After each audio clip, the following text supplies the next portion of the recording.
Mega troller Niharika Konidela అందరికీ సుపరిచితమే. నిహారిక 2020లో చైతన్యని పెళ్లి చేసుకుంది.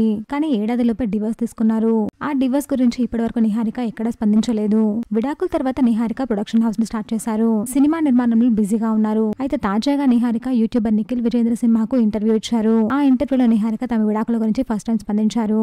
లైఫ్ లాంగ్ కలిసి ఉండాలనే ఉద్దేశంతోనే పెళ్లి చేసుకున్నాను. కానీ మనం అనుకున్న విధంగా అయితే ఏది జరగదు కదా. ఒక ఏడాదిలోనే విడిపోతామని తెలిసి ఎవరు అంత ఖర్చు పెట్టి పెళ్లి చేసుకోరు. విడాకుల బాధను తట్టుకోలేక ఎన్నోసార్లు ఏడ్చాను. విడాకుల టైంలో నా గురించి చాలా మంది తప్పుగా రాశారు. నా క్యారెక్టర్ ని తప్పు పట్టారు. కానీ అవన్నీ నేనేమి పట్టించుకోను. కష్ట సమయంలో నాకు నాన్న తోడుగా ఉన్నారు అని నిహారిక తెలిపారు. ఇంకా నిహారిక చేసిన ఈ కమెంట్స్ పై ఆమె మాజీ భర్త చైతన్య స్పందించారు. నిహారిక గురించి ఎక్కడ ప్రస్తావించకుండా ఆమెను ఇంటర్వ్యూ చేసిన నిఖిల్ విజేంద్ర సింహాపై సీరియస్ అయ్యాడు. హాయ్ నిఖిల్, నిహారిక మీద నెగటివిటీ రాకుండా చూసేందుకు నువ్వు చేస్తున్న ప్రయత్నం బాగానే ఉంది. కాకపోతే లేట్ అయింది. వ్యక్తిగత సమస్యలను ఎదుర్కోవడం అంత సులభం కాదు అని నాకు తెలుసు. కానీ ఈ ప్లాట్ఫామ్ వేదికగా మీరు పరోక్షంగా బాధితురాలు అనే ట్యాగ్ క్రియేట్ చేసే ప్రయత్నాలు మానుకోండి అని సూచించారు. విడాకుల విషయంలో బాధ, దానిలో నుంచి బయటకు రావడం అనేది రెండు వైపులా ఒకే విధంగా ఉంటుంది.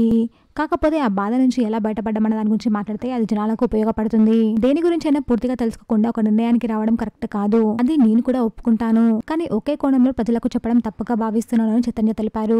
మీరు అర్థం చేసుకుంటారని ఆశిస్తున్నాను. థ్యాంక్స్ అంటూ నిఖిల్ తన ఇన్స్టాలో పోస్ట్ చేసిన నిహారిక వీడియో ప్రోమో కింద కమెంట్ చేశారు చైతన్య జొల్లగడ్డ. ప్రజెంట్ చైతన్య చేసిన ఈ కమెంట్స్ వైరల్ అవుతున్నాయి. ఇలాంటి interesting and trending topics miss అవ్వకుండా ఉండాలి అంటే వెంటనే మన ఛానల్ సబ్స్క్రైబ్ చేసుకోండి.